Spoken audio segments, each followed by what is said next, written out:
خواہش ہے کہ میں آپ کو کچھ نذرانہ پیش کرنا چاہتا ہوں۔ تو سرکار غوث اعظم رضی اللہ تعالیٰ عنہ نے اس سے فرمایا کہ میں بادشاہوں کا نذرانہ نہیں دیتا، لیکن چونکہ عقیدت میں اندھا تھا اور اس نے کہا کہ حضور کچھ بھی ہو میں نے لینا ہے، آپ نے لینا ہے۔ آپ نے 3 دفعہ آپ نے فرمایا کہ میں بادشاہوں کا نذرانہ نہیں دیتا، تو اشرفیوں کے سونے کی اشرفیوں کی جو ہے وہ 2 تھیلیاں بھر کر لایا اور اس نے لا کر تھال میں ڈال کر ایک پیش کر کے غوث اعظم کو پیش کی۔ آپ اسے منع کرتے رہے لیکن وہ نہیں مانا، اس نے کہا جی آپ کو لینی پڑے گی۔ پھر سامنے بادشاہ بھی بن کر آیا تھا، ایک دل میں یہ بھی تھا کہ میں بادشاہ ہوں، میرے پاس دولت ثروت ہے، تو آپ کو پیش کر دی۔ آپ نے کیا کیا، ان دونوں تھیلیوں کو دونوں ہاتھوں میں اٹھایا، اٹھانے کے بعد اس طرح دونوں ہاتھوں میں رکھا، ہاتھوں میں رکھ کے اس طرح جب نچوڑا نا ان کو، تو ان تھیلیوں سے خون ٹپکنا شروع ہو گیا۔ کیا ہو گیا؟ خون ٹپکنا شروع ہو گیا۔ سرکار غوث اعظم رضی اللہ تعالیٰ عنہ نے کہا میں تو تیرا پردہ رکھ رہا تھا، یہ تمہیں پتہ ہے یہ جو تمہیں خون ٹپکتا ہوا نظر آ رہا ہے یہ کس کا خون ہے؟ فرمایا یہ وہ غریبوں کا خون ہے جو تو نے اپنے اقتدار کے نشے میں چوسا ہے، یہ جو تو نے لوگوں پر ظلم کر کے یہ جو تو نے دولت جمع کی ہے، لوگوں سے ظلم کر کے دولت جمع کر کے مجھے نذرانہ دے رہا ہے۔ فرمایا میں نے چاہا تھا کہ تمہارا پردہ رکھوں، بس وہ حضرت غوث پاک کی نظر تھی، قدموں میں گر گیا، بادشاہت سب کچھ بھول گیا، سچی توبہ کی، پھر جو ہے وہ دوبارہ اقتدار کی مسند پر نہ بیٹھا۔ کیوں کہ سرکار غوث اعظم رضی اللہ عنہ، اس لیے اللہ کے حبیب علیہ السلام فرماتے ہیں کہ قیامت کے دن جب انسان کی نیکیاں نمازوں کی صورت میں، زکوٰۃ کی صورت میں، روزوں کی صورت میں، اعمال صالحہ کی صورت میں، تلاوت قرآن کی صورت میں جب لائی جائیں گی تو اللہ فرمائے گا کہ دیکھو اس نے کس کا حق مارا ہے۔ فرمایا جس کا حق مارا ہے اس کے بدلے اس کو چاہیے تھا کہ مرنے سے پہلے وہ اس حق کی تلفی کر لیتا، اس کی تلافی کر لیتا، اس سے معذرت کر لیتا، اس کے ساتھ کیے جانے والے ظلم کا مداوع کر کے مرتا، معافی تلافی کر کے اس لیے فرماتے ہیں کہ حقوق اللہ خداوند قدوس معاف کر دیتا ہے، جو اللہ کے حقوق ہیں وہ اپنی رحمت سے کیا کر دیتا ہے، معاف کر دیتا ہے، لیکن بندوں کے حقوق اللہ معاف نہیں کرتا۔ بندوں کے حقوق بندوں کو ایک دوسرے سے معاف کرانے چاہیے، اور اس چیز کا اپنے مرنے سے دیکھا، ہم میں سے کسی نے بھی اس دنیا میں زندہ نہیں رہنا۔ کوئی بندہ یہ کہے کہ میں نے آب حیات کیا ہوا تو انبیاء سے بڑا کوئی اس دنیا کے اندر پارسا نہیں ہے، اولیاء سے بڑا کوئی پارسا نہیں ہے، صحابہ سے بڑا کوئی پارسا نہیں ہے، ہر ایک نے اس دنیا کے اندر آ کر اپنی زندگی گزار دی ہے، لیکن سرکار دو عالم صلی اللہ علیہ وسلم نے قیامت تک اپنی امت کی رہنمائی فرمائی ہے، تو فرمایا کہ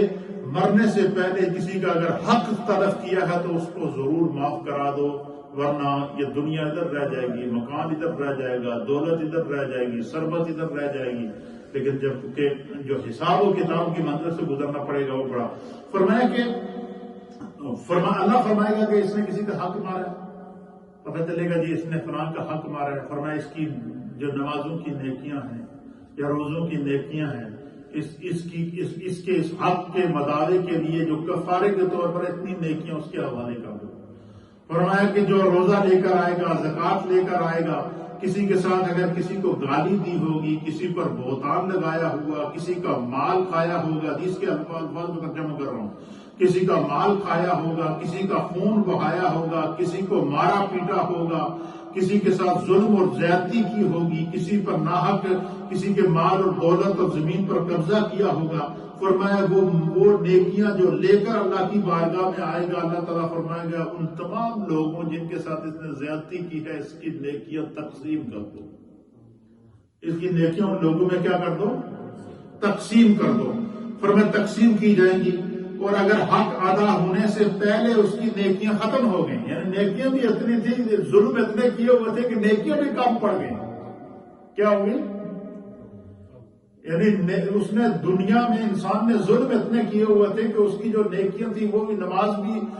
کی نیکیاں بھی چلی گئی، زکوٰۃ کی نیکیاں بھی چلی گئی، روزے کی نیکیاں بھی چلی گئی، تلاوت قرآن کی نیکیاں بھی چلی گئی، اور اسی طریقے سے جو ہے سجدوں اور قیام اور تسبیحات اور تحلیلات کی نیکیاں بھی چلی گئی۔ تو فرمایا کہ اگر وہ اتنا بڑا ظالم ہے کہ اس کی ساری نیکیاں ان جو مظلوموں کو دینے کے بعد بھی جو ہے وہ ابھی بھی اس کا ظلم باقی ہے، تو پھر کیا ہوگا؟ فرمایا نبی پاک فرماتے ہیں کہ میرا رب فرمائے گا کہ انہاں لوگوں دے جڑے گناہ ہیں نا، انہوں کو لے کے اس کے متھے تے چڑھا دے، اس کے سر تے چڑھا دے، وہ گناہ بھی اس کے کھاتے میں لکھ دو۔ تو اس لیے سرکار غوث اعظم رضی اللہ تعالیٰ عنہ یہ حدیث لکھنے کے بعد کہتے ہیں کہ اے بندہ مومن، اپنے مرنے سے پہلے پہلے اپنی زندگی کا حساب کر لے۔ کسی کے ساتھ ظلم کیا ہے تو اس سے معافی تلافی کر لے، کسی کا حق غصب کیا ہے تو اس کی تلافی کر لے، کہ کسی کے ساتھ کاروبار میں زیادتی کی ہے، فراڈ کیا ہے تو اس کو ختم کر دے۔ اور میں قیامت کے دن تمہاری یہ درم دولت دینار یہ تو دنیا میں ہی رہ جائیں گے، قیامت میں تمہاری دولت تمہاری نیکی ہے، قیامت میں تمہاری دولت فرائض ہے، قیامت میں تمہاری دولت 5 وقت کی نمازیں ہیں، قیامت میں تمہاری دولت جو ہوگی وہ تمہارے روزے ہوں گے، قیامت میں تمہاری دولت تلاوت قرآن ہوگی، قیامت میں تمہاری دولت جو ہے وہ نیکی کے ابواب کے اندر ہوگی۔ تو آپ فرماتے ہیں کہ پھر اگر وہ نیکیوں بھی چلی جائیں اور دوسروں کے گناہ بھی بندے کے ساتھ آ جائیں تو آپ فرماتے ہیں کہ ذرا سوچ تو صحیح کہ اس انسان کا کیا حشر